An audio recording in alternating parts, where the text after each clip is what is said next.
Listen to Lonni. Yeah. Okay, I'm Lonnie. I'm 83, and I'm from Westlake Village, originally from Michigan. I think when you're 83 years old, you shouldn't give advice. You should listen, and you should see what's going on because today's kids are just amazingly wise, and I just hope that they take the world that we screwed up and fix it. Our generation has made a mess, I think. I think people are entitled to make their own life decisions. And it's none of my business. It has nothing to do with other people.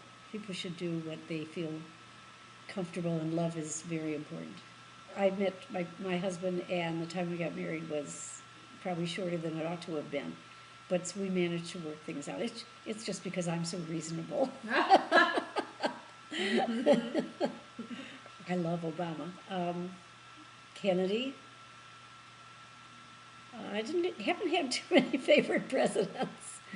I have a very strong opinion of Ronald Reagan, which nobody is even recognizing the fact that he shut down all the mental health hospitals, and it was an outrageous thing when he did it, and nobody seemed to react. I'd like to talk about Obamacare. I don't know that much about it personally, but I look at our president and I think that his intention is fabulous. His plan to have everybody covered with health care.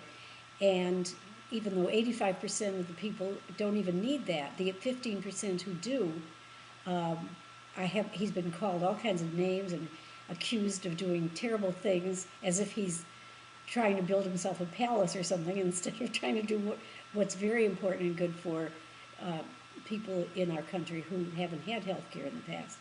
I've had experience with going to the emergency in the hospital, and I can walk in with my Medicare card or my insurance card and see other people there trying to get a very sick baby taken care of, and just going through the whole difficulty of trying to get health care. And I think it's very important. I think he's gotten a bum rap. It's very worrisome. I was there last year, and I have a family member there, and it's worrisome to me that they can't seem to find a common ground. They need to put a lot more women in government. She's, she presents today's woman as strong and family-oriented and interested in in what she certainly knows about what's going on all over the world more than probably anybody, because she's been traveling in these in the last years. And I think she's tactful, and I think she would. She's smart. Got to be very smart. So, yeah, definitely will vote for Hillary if she gives me a chance to. I have turned that show on and watched all those ladies with their false eyelashes and lots of heavy duty makeup, just sitting in their houses talking to each other with their push-up bras, which can be very comfortable. Well, I found out that I was very much interested in women's, what we used to call it, women's lib. I don't know they call it that. Around the time that my daughter was in high school and graduating, and she and her friends made me very aware of I think I was sort of on cloud nine, and I had secretarial jobs and doing the typical lady things and through the 50s, and probably stayed with that. I think it was around early 60s that I started thinking about the reality. I was pretty involved with what women used to be involved until I started fighting the union and fighting the equality for in a lot of cases. Well, I tried to get into, it took me 10 years. In 1965, I decided I wanted to break into a union that was all male. And I found out that I was able to do the job. I tested myself, and I had all kinds of hurdles thrown in front of me, and it took 10 years. And then I succeeded. They couldn't fight me anymore, and I got into an all-male union and started teaching other women who were coming aspiring. I'd rather not say which one, but I don't think I should.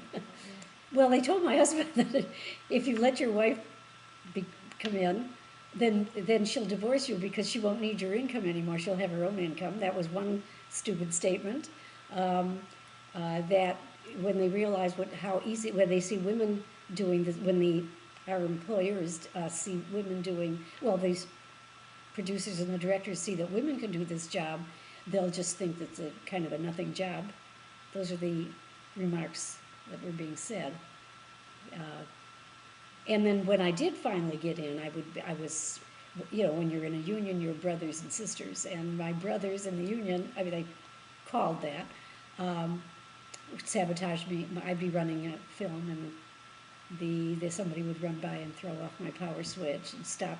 The film would go blah blah blah blah, and everybody assumed that I screwed something up because I was a woman up there doing the job. So it was sabotage. I got phone calls that they're going to get me out in the parking lot when I leave the job. As I watch out, we're going to be waiting for you when you go out to your car. I was really sabotaged and menaced, but I still hung in there, and I stayed. What amazes me is what Beyonce just did. She went out and did this fabulous new album without having to get all these so-called experts to do it. She did a fabulous thing, and I think women just keep on surprising us and opening up new worlds for all of us. And I just think it's just amazing. I just wish I could live another 50 years and see what else we women can accomplish.